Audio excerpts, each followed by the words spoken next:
Trailer से हम देखते हैं तो काफ़ी प्रोमिसिंग जो ट्रेलर जो है काफ़ी मतलब मज़ेदार ट्रेलर बनाया आपको है। अच्छा लगा? मुझे अच्छा लगा। आप बताइए क्या कहना चाहेंगे? Tell us about your role and character. मुझे भी ट्रेलर बहुत अच्छा लगा। मुझे लगता है जितनी बड़ी स्टोरी होती है ना, जितना उसका स्प्रेड बड़ा होता है ना, बहुत सारे किरदार, बहुत सारे ट्रैक्स, उतना ही ट्रेलर काटना मुश्किल होता है, क्योंकि क्या क्या दिखा है, क्या नई स्टोरी रिवील नहीं करनी है। और तो ट्रेलर काटना एक बहुत ही एक्साइटिंग प्रोसेस होता होगा। बट ट्रेलर देखिए मैं भी बहुत इम्प्रेस हुई थी, क्योंकि जैसे आपको पता होगा इसमें 138 एक्टर्स हैं और इतनी सारी पैरेलल स्टोरीज है, इतना सारा ड्रामा है।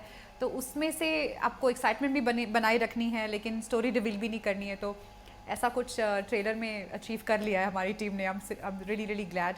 तो आई एम होपिंग ट्रेलर से एक्साइट होकर लोग शो भी देखें। ओके, एंड अगर आपके रोल की अगर बात की जाए तो आपके रोल के बारे में कुछ बताइए। तो मेरा किरदार है रमा का। रमा आंग्रे परिवार की बहू है, रानी माई की बहू है। और आंग्रे परिवार के जो 3 बेटे हैं, मधु, अभय और मेजर, उनमें से मधु की बीवी है। रमा का अपने परिवार के हर सदस्य से एक अलग सा रिश्ता है। अभय से एक बहुत इंटरेस्टिंग वो ऑलमोस्ट उसके छोटे भाई जैसे या बेटे जैसा है। मधु के साथ भी उसका एक लगा ही था मुझे। Okay, tell us about your character. Rama जो मेरे किरदार का नाम है, आंग्रे परिवार की बहू है और मधु की बीवी है। मधु जो कि जितेंद्र जोशी प्ले करते हैं। रमा एक माँ है, एक बहू है, एक बीवी है और घर में रहती है। उसका कोई गैंगस्टर्स से वैसे बहुत ताल्लुक़ नहीं है, लेकिन मुझे इंटरेस्टिंग ये लगा कि इस तरह की पागल फैमिली में एडजस्ट करने के लिए किसी को पागल ही होना चाहिए। तो रमा भी इक्वली मैड है सबके जैसी। तो उसकी एक बहुत इंटरेस्टिंग पर्सनैलिटी है। मधु जैसे पूरी दुनिया को डराते फिरता है, लेकिन डरता वो रमा से है। तो मुझे बहुत इंटरेस्टिंग लगा था रमा का किरदार, और आई होप उसको मैंने अच्छे से प्ले किया है। ओके, क्यों लगा ये किरदार करना चाहिए? 2-3 चीज़ है। पहली तो मेरा जो पहला नरेशन था, मुझे ये पूरा प्लॉट और ये पूरा क्या कहते हैं सेटअप बहुत ही ज़्यादा अच्छा लगा। मैं ये फिर से लेती हूँ। 2-3 चीज़ें हैं। पहली चीज़ ये, जब मुझे स्टोरी के बारे में, मेरे कैरेक्टर के बारे में और पूरे शो के बारे में बताया गया, तो मुझे ये सारा जो सेटअप है वो बहुत ही एक्साइटिंग लगा। एक तो इतने इंटरेस्टिंग एक्टर्स हैं, इतनी अलग अलग चीज़ें इसमें हो रही है। To be part of something so big and so diverse was fun, was exciting. So वो पहली चीज़ थी। दूसरी डेफिनेटली ये थी कि मुझे ये कैरेक्टर बहुत अच्छा लगा। इस पूरे सेटअप में ये इतना बड़ा पार्ट नहीं है जितना कि तीनों भाइयों का या सुप्रिया जी का रोल है, लेकिन ये बहुत यादगार किरदार है। आपको रमा ज़रूर याद रहेगी। तो मुझे वो इम्पैक्टफुल बहुत लगा। और जीतू के साथ मैंने इससे पहले बहुत बार काम किया है। This is the third time that I am playing his love interest wife. तो मेरे लिए ये भी एक्साइटिंग था कि मेरे एक बहुत फेवरेट को एक्टर के साथ मुझे one more time screen share करने का मौका मिलेगा। तो आई थिंक वो भी एक रीज़न था कि मैंने इसके लिए हाँ कर दी। एंड काफ़ी मजे हुए कलाकार हैं इसमें, जिस तरीके से हम देख रहे हैं। सुप्रिया जी हो गई हैं, समीर सोनी हो गए हैं, और भी काफ़ी कलाकार हैं, मतलब काफ़ी मेच्योर्ड एक्टर हैं इसमें। तो कैसा एक्सपीरियंस है उनके साथ में काम करने का आपका? मज़ा कितना आया? बहुत ज़्यादा मज़ा आया मैं पर्सनली सुप्रिया जी की बहुत बड़ी फ़ैन हूँ। मुझे उनका काम बहुत अच्छा लगता है।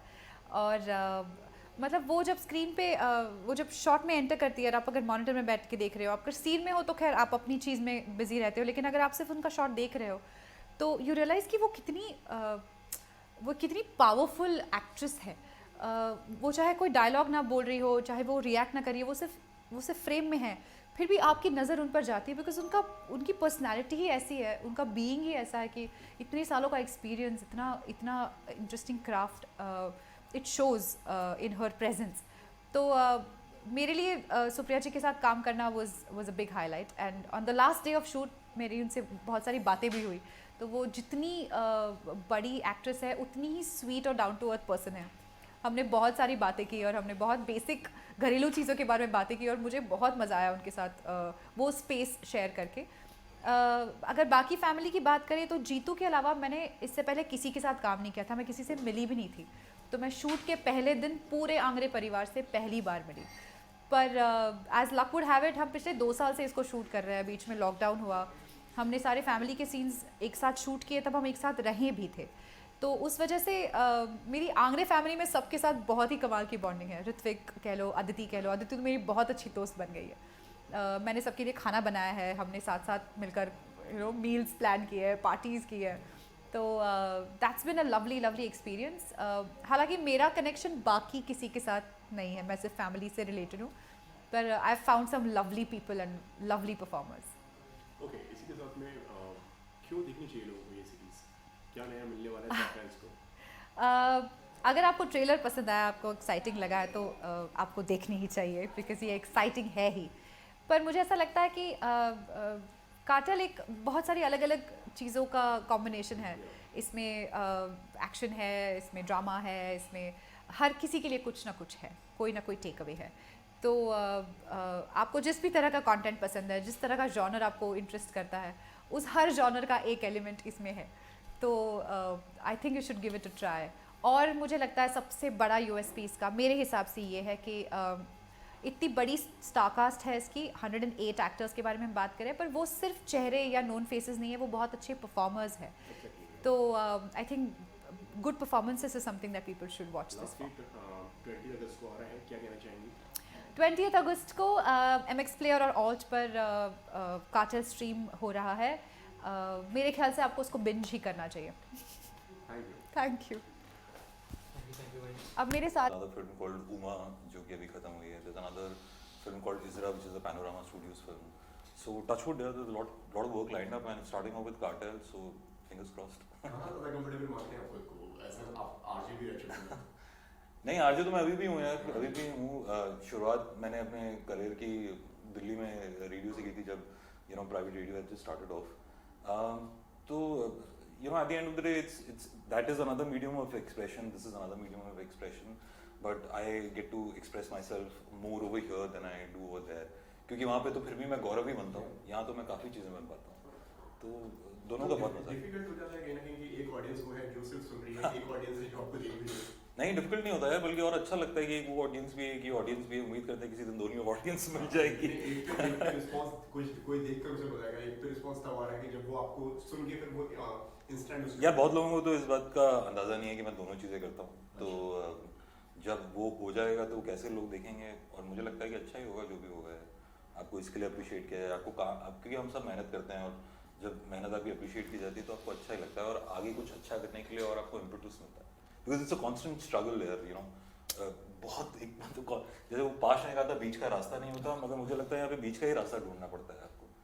आपको किस तरह से परसीव किया जा रहा है, आप अपने आप को किस तरह से परसीव करते हैं, और फिर उसके बीच में आपको कहीं कुछ ढूंढना पड़ता है. इट्स ऑनगोइंग संघर्ष जो है वो तो जनाजा उठने तक तो रहेगा ही रहेगा. बिल्कुल. बट लेवल्स उसके डिफरेंट हो जाते हैं. Levels different. And sir lastly मैं आपसे दोनों से जानना चाहूँगा, लोगों को क्यों देखनी चाहिए सीरीज? क्यों देखनी चाहिए? क्या उनको अलग ऐसा नया मिलेगा इसमें जो जी क्या बताना चाहेंगे इस बारे? आप मुझे पहले बताइए कि ट्रेलर देख के आपको कैसा लगा. सर मुझे तो अच्छा लगा, बट जाहिर सी बात है लोग देखेंगे. इतना खूबसूरत ट्रेलर लोगों ने देखा और रिएक्शंस आ रहे हैं, तो जाहिर सी बात है. और मतलब हमने तो काम किया है, तो उसके बावजूद देखकर ऐसा लग रहा है कि यार मतलब अब कितने 2-3 दिन रह गए हैं, ऐसे लग रहा है कि यार ये 2-3 मिनट में ख़त्म हो और 20 तारीख को देख डालें. तो ऐसे ही रिएक्शन जिन जिन लोगों ने भी देखा वो रिएक्शंस मिले हैं, तो जाहिर सी बात है. और अगर मैं इस शो का पार्ट नहीं भी होता तो भी अगर मैं ये ट्रेलर देखता तो मैं ज़रूर देखता. रिस्पॉन्सिबिलिटीज बढ़ जाती हैं, मतलब चैलेंजेस बढ़ जाते हैं जब एक तरफ अलग अलग, क्योंकि आज के टाइम में हमारे पास बहुत ज़्यादा प्लेटफॉर्म्स हैं, डिजिटल प्लेटफॉर्म है, थिएटर्स हैं, सारे हैं, लोगों के पास में ऑप्शंस हैं, अलग अलग कैटेगरीज में लोगों को डिफरेंट जॉनर के कंटेंट मिल रहे हैं. तो रिस्पॉन्सिबिलिटी कितनी बढ़ जाती है सर यहाँ पे बहुत कि हमें इस बार कुछ अलग दिखाना है करके जो सामने वाले ने दिखाया, और इस चैलेंज, इस रोल को और अच्छी तरीके से दिखाना है. सो वो तो इट्स अ चैलेंज. वो तो पहले भी बताया कि it's a challenge every day every moment. It's a challenge every second. मुझे तो लगता है कि हम लोगों का तो जो भी रिस्क इन्वॉल्व है, जो लोग ये कहानियाँ बना रहे हैं, इस कहानी में इन्वेस्ट कर रहे हैं, और एक तरह से ऑडियंस को एक ऐसी चीज़ केटर करने की कोशिश कर रहे हैं which I mean we assume that they are not used to. ऑडियंस को खींचना अपना मुश्किल हो गया है, डिफिकल्ट हो गया है, चैलेंजिंग हो गया है. मैं ये बोलूं आई डोंट थिंक कि कभी भी आसान था, पर अब नहीं सर, एक टाइम पे ऑडियंस को ठीक है जहाँ पे लोगों के पास में तो ऑप्शन नहीं हो गए थे. आप समझ रहे हैं, हम उनको सिनेमा दिखा रहे हैं, थिएटर दिखा रहे हैं, लोग आ रहे हैं, देख रहे हैं. हम लोगों के पास में आजकल वैरायटी बहुत ज़्यादा है. आप नेटफ्लिक्स पे चले जाइए, अमेजॉन पे चले जाइए, बालाजी पे चले जाइए, तो they have Lot of a options. different kind of content के मतलब तो जी। मतलब एक ऑडियंस को खींचना ना बहुत मुश्किल हो गया है। मुझे इस केस में पर्टिकुलरली ऐसा नहीं लगता है क्योंकि सबसे पहले तो ऑल्ट बालाजी, एकता जी, ये लोग ऐसा नाम है जो कि इस इंडस्ट्री को रन करते हैं और जिस तरह तरह का कंटेंट वो आपको सर्व कर रहे हैं, तो जब वो होता है तो they are already excited about it and plus you know the validity that the name carries, उसका भी बहुत फर्क पड़ता है। बहुत या ऑफ बहुत कोर्स फर्क पड़ता है और जो इतने सारे जो पूरा एक गैमेट है एक्टर्स का, मैं जितने लोगों को जानता हूँ सब बहुत एक्साइटेड है इस बात से कि हर एक्टर उनको अपनी फील्ड में मंझा हुआ एक्टर लगता है। तो इतने सारे जब लोग एक साथ आएंगे तो वो अपने आप में, क्योंकि लोग कंटेंट भी अप्रिशिएट करने लगे हैं और यू नो जो छोटे किरदार लोग करते आए हैं सो टू स्पीक, उनका काम भी अप्रिशिएट करने लगे हैं, तो उन किरदारों को भी तो उनको भी अच्छा लगता है कि अगर आपने किसी को एक छोटे किरदार में देखा और उसका पूरा ट्रैक अगर फॉलो किया जा रहा है तो उनको भी अच्छा लगता है देखने में, मुझे ऐसा लगता है। लास्टली क्या कहना चाहेंगे जो दर्शक हमारे देख रहे हैं उनसे जाते जाते 20 तारीख को शो आ रहा है आपका? जी 20 तारीख को शो आ रहा है, प्लीज़ ऑल्ट बालाजी में और MX प्लेयर में देखिएगा ज़रूर। बिल्कुल, और मैं भी यही कहना चाहूँगा कि मुझे पूरी उम्मीद है आपको अच्छा लगेगा और एक बार शुरू होगा तो आप बिंज वॉच करेंगे। या please enjoy yourself. Thank you so much sir, हमसे बात करने के लिए। Thank you brother, thank you so much. Thank you so much.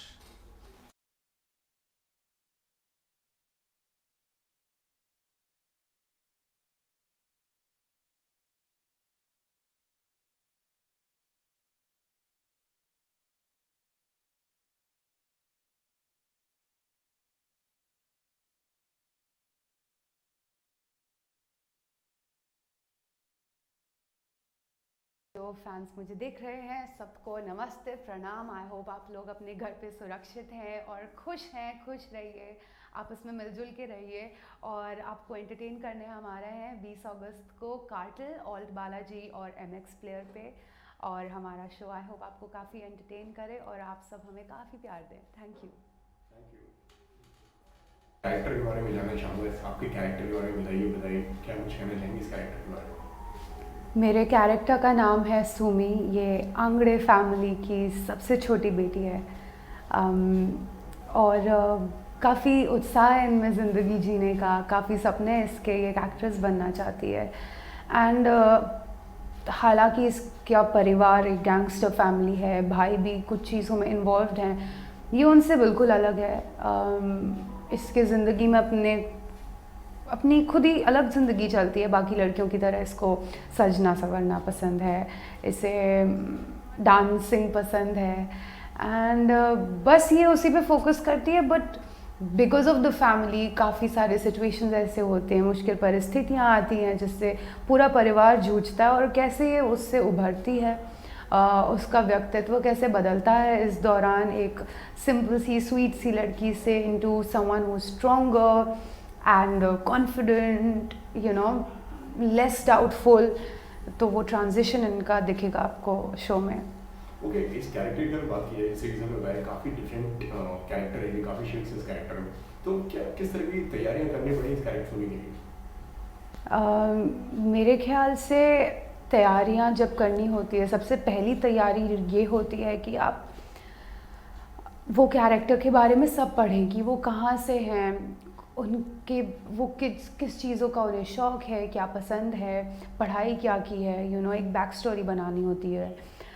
एक बार जब वो बैक स्टोरी समझ आ जाती है और आप डायरेक्टर के साथ डिस्कस करते हैं कि sir are we on the same page, you know, because जो राइटर होते हैं, डायरेक्टर होते हैं, उनका एक विजन होता है for the character, so that for me is सबसे ज़्यादा इम्पॉर्टेंट जानना। एक बार मैं वो समझ जाती हूँ, फिर प्रोजेक्शन की बात होती है कि कैसे प्रोजेक्ट कर रहे हैं और आप कैरेक्टर से कितने जुड़े हुए हैं दिल से। जब आप दिल से कैरेक्टर से जुड़े होते हैं तो आपको जस्ट इंस्टिंक्टिवली पता चल जाता है कि वो डिफरेंट सिचुएशंस में कैसे रिएक्ट करेगी and that is my approach towards my characters. Okay, and इसी के साथ में कुछ अलग से कुछ आपको गाइडेंस दिया गया, कुछ बताया गया कि डायरेक्टर ने भी बताया कुछ किस तरीके की प्रिपरेशंस की हैं, इस तरीके से आगे कुछ इस तरह का कुछ हुआ आपको? For Sumi, no, I think the director, the very first day of my shoot was a very emotional one and director sir ने मुझे बस कॉल करके ये बोला think of something sad and sleep, and मैंने sad सोचा और next day बिना ग्लिसरीन के मैं रो रही थी। So I think there's a lot that one has to give to the character because Sumi एक बहुत ही भावुक लड़की हैं, तो मुझे भावनाएं अपने essentially channelize करनी थी, अपने emotions channelize करने थे कि वो कैरेक्टर जैसी बन पाऊँ. एंड डायरेक्टर वॉज मोर और less more happy, you know. जो बोलने का तरीका था मैं समझ गई थी उसका परिवार कैसा है, वो मेरे एज ग्रुप की है तो उसमें ज़्यादा इशू नहीं था.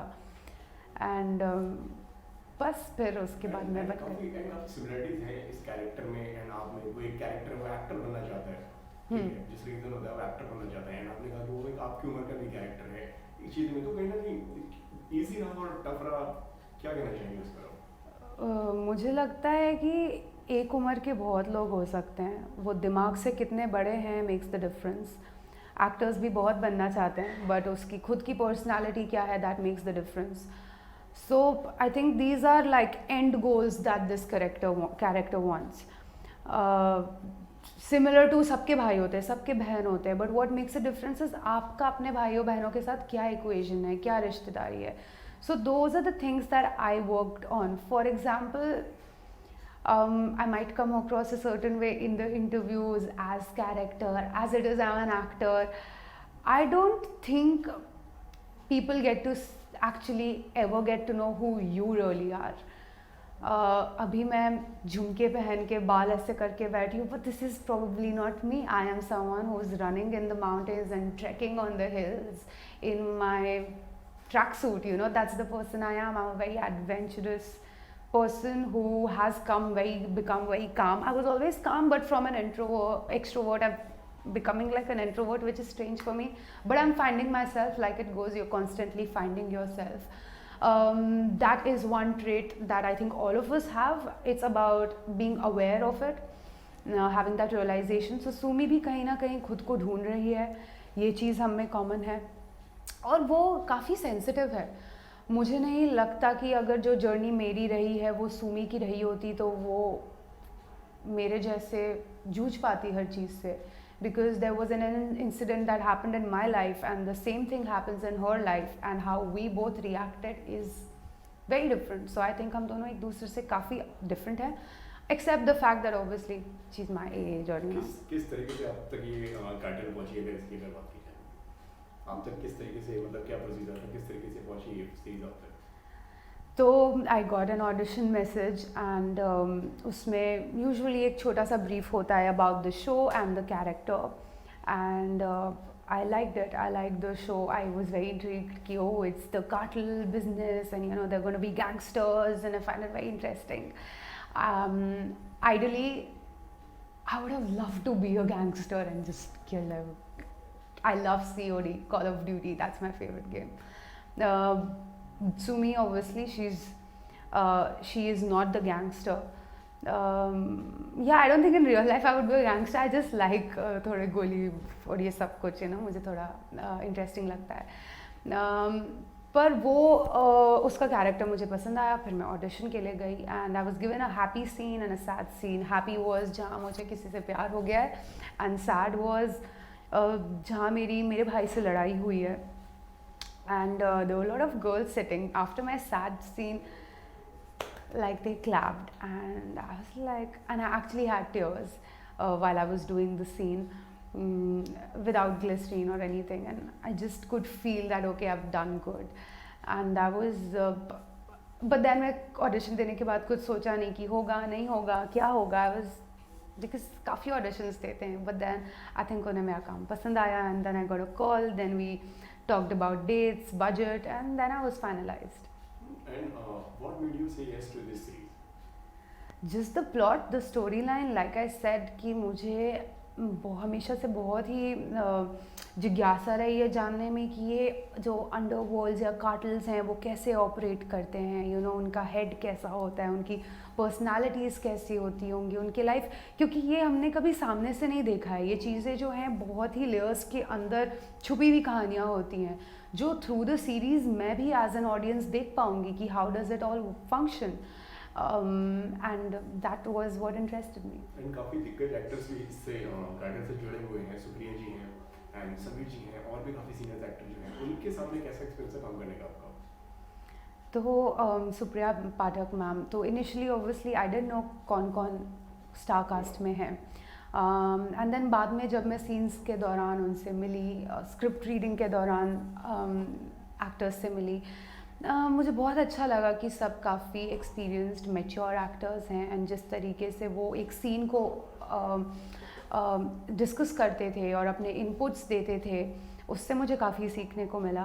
एंड जब परफॉर्मेंस की बात आती थी, you know ma'am, Supriya Pathak ma'am में जो भी एक्टर्स थे, इनफैक्ट सारे actors, they were all really good, and you know I think there is no option but to give your 100% when you're working, because आप दोबारा शूट नहीं करते हो, आप एक ही बार शूट कर रहे होते हो. So all of the actors were giving their 100%, and given the kind of experience they have, it was just watching them was great. And कुछ आपको उनसे अगर कुछ ऐसा सीखने को मिला जो आप शेयर करना चाहें सुप्रिया जी ने, या और जो इतने सारे मेच्योर्ड एक्टर जो हमारे बीच में थे इस सीरीज के दौरान, उनसे क्या कुछ सीखने को मिला आपको? सो सुप्रिया मैम, जैसे मम्मी ने मुझे ना बचपन में स्क्रीन पे, I remember she had told me कि ये सुप्रिया पाठक हैं, यू नो, शबाना आज़मी के बारे में बोला था कि बहुत अच्छी एक्टर्स हैं और इनका काम देखो, ऐसे मैंने ऐसे ही देखा, पर मुझे कभी पता नहीं था मुझे एक्चुअली काम करने को मिलेगा, तो मैं बहुत खुश हूँ. I am also very happy that I have come this long. जब मैं पहला सीन कर रही थी तो मैं उन्हें ड्राइंग रूम में लेके जा रही हूँ, ऐसा सीन था, एंड मैं मैम से मिली, एंड आई वाज थोड़ा वो है, यू नो, थोड़ी सी नर्वस थी टू मीट हिम. मुझे लगा वो स्ट्रिक्ट होंगी, कैसी होंगी, बट उन्होंने बहुत प्यार से बात किया. एंड जब मैंने, and she is very calm, जब उन्होंने सीन डिलीवर किया, the energy level, like she's such an amazing, you know, she's like that, and then when she performs, her energy is there. So I think that is something that I was really fascinated by, and I really loved the kind of focus and the way she would perform. Now, and it was, you know, nothing extra, just to the point, so apt, so real, and that was my biggest learning from her, Supriya ma'am. And rest of the actors, like energy level, for example, Ritwik Dhanjani, there was an emotional scene in which there was Ritwik, there was Tanuj, there was Jitendra Joshi sir, and you know, they're fighting, and I come in between, and I'm like, wow, dada ruko, and वो जो scene था, मतलब जहाँ से शुरू हुआ, and it was all one shot. So I was actually waiting first, watching them, watching the argument grow from here to me exiting midway, and then whatever happened. So the kind of energy that would build up was huge, and it's a great feeling of liberation when you do good work, and you could feel, you know, we would have goosebumps, we would have tears, like just after the shot we would just be there, we were, and when we did something good, the crew would clap for us, and we would just be there and just take a deep breath and be like, okay, this was good. So there were moments like that, and I think that's very, very, very beautiful. And Divya भी है इसमें, दिव्या भी big boss के घर में है, तो उनको कितना फॉलो कर पा रही हैं आप, बिग बॉस कितना देख पा रही हैं? मैंने बिग बॉस फॉलो नहीं किया है कभी भी. I'm a very nature lover sort of a person, तो मुझे ये बहुत ज़्यादा पॉलिटिक्स और वो सब पसंद नहीं है. सो दिव्या को मैं सोशल मीडिया पे फॉलो करती हूँ, एंड उनके अपडेट्स मुझे वहाँ मिलते हैं, and I think she's doing a really good job by whatever I can see, and I wish her all the best. It's not an easy place to sustain. The reason why I said that I don't watch, because it's just too much for me. So just being there, I think, is a great achievement in itself. So all the very best to her. और ज़्यादा क्या कहना चाहेंगे आपके जो fans आपको देख रहे हैं उनसे? मेरे